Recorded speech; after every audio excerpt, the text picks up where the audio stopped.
Assalamualaikum warahmatullahi wabarakatuh. Halo Sobat Artis, perkenalkan saya Amelia Muzana. Di sini saya akan membahas seputar persalinan untuk memenuhi tugas asuhan kebidanan pada persalinan. Letak kepala janin adalah posisi janin dengan kepala berada di jalan lahir. Letak kepala janin terdiri dari 4 bagian utama, yaitu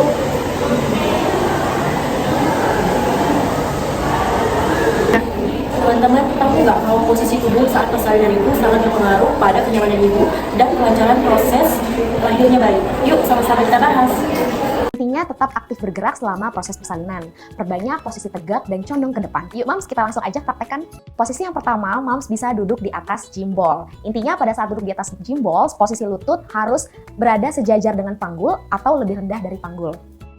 Selama kontraksi, Mams juga bisa sambil bergoyang pinggul dan juga tetap melatih nafas.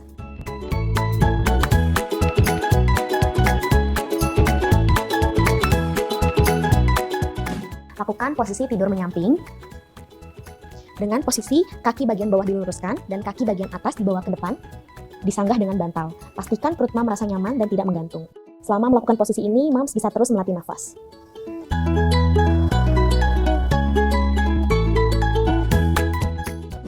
Mams bisa melakukan posisi berbaring miring dengan membuka kaki lebar ke atas. Proses ini sangat bermanfaat karena membuka panggul lebih lebar sehingga mempermudah proses persalinan. Tetap latihan nafas di sela-sela kontraksi ya, Mams. Istirahat di sela-sela kontraksi, Mams juga bisa beristirahat di atas gimbal. Gerakannya seperti ini.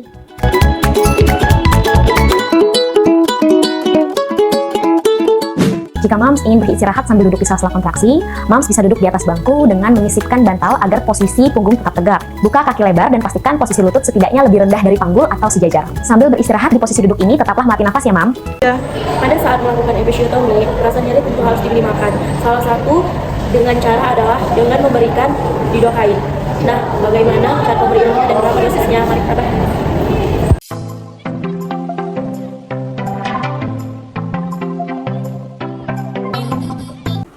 Melakukan tindakan sepsis dan antisepsis dengan betadine,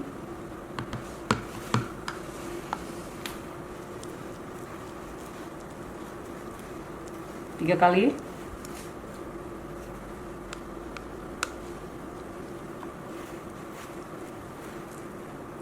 gerakan sirkuler di luar, di dalam, ke luar.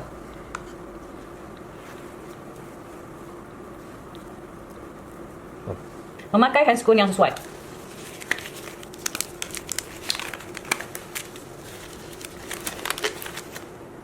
Desinfeksi kembali dengan betadine.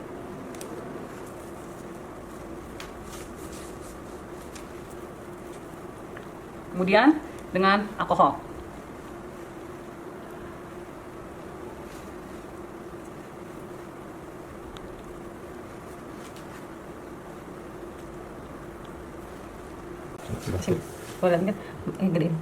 Melakukan pengenceran obat anestesi lokal.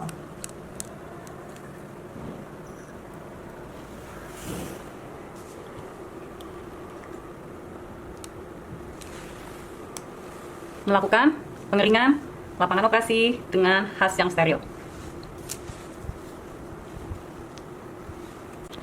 Lakukan penyuntikan dengan arah 45 sampai 60 derajat pada daerah yang akan dilakukan tindakan sedalam setengah sampai 3 cm. Lakukan aspirasi sesaat sebelum menyuntikkan anestesi lokal. Jika tidak teraspirasi darah, maka kita akan melanjutkan penyuntikan.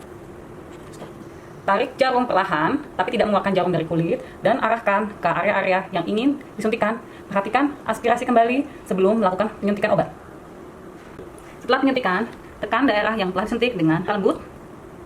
Kemudian tunggu 3-5 menit sebelum melakukan tindakan. Episiotomi yaitu tindakan insisi atau sayatan pada perineum saat persalinan. Tujuan episiotomi yaitu untuk memperlancar proses persalinan dan melindungi ibu dan bayi dari bahaya komplikasi. Nah, ini dia macam-macam episiotomi. Halo semuanya, kali ini kita akan membahas tentang mekanisme persalinan pada presentasi bokong atau persalinan susah. Persalinan susah ini berbeda dengan persalinan normal, dikarenakan tubuh bayi yang keluar duluan yaitu bokong, bukan kepala. I thought it was time to show you a breech delivery. This is when instead of the baby being head down, their feet or bottom are what's presenting. In the US, we usually deliver these by C-section unless the breech baby is the second baby of a twin delivery or in some other rare circumstances.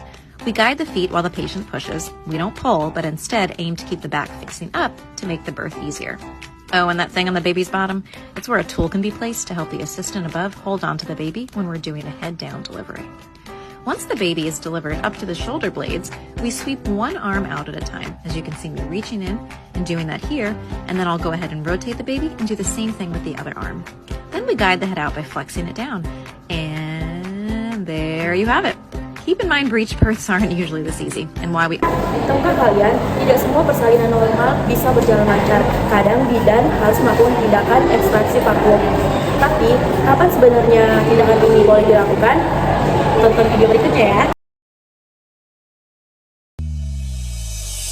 We used to hide under the covers, serenade each other with careless melodies. Something buried deep inside us, the major and the minor, like the anarchy. You played for me. Salah satu cara sederhana untuk memantau pertumbuhan janin adalah dengan mengukur TFU atau tinggi fundus uteri. Nah, kapan hasilnya disebut normal dan tidak normal? Di slide selanjutnya ya. Nah, biasanya untuk usia kehamilan 22-28 minggu, tinggi fundus uterinya yaitu 24 sampai 25 cm ya. Selanjutnya, untuk usia 28 minggu, tinggi fundus uterinya yaitu 26,7 cm.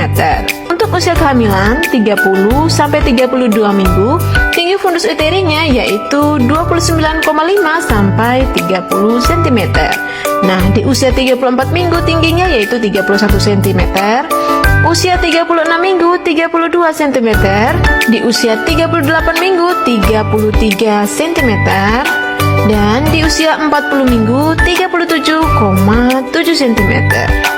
Oke teman-teman, demikian penjelasan singkat mengenai tinggi fundus uteri yang harus teman-teman kuasai, sehingga saat melakukan pemeriksaan ibu hamil, kalian bisa menentukan ya. Terima kasih sudah menonton video saya.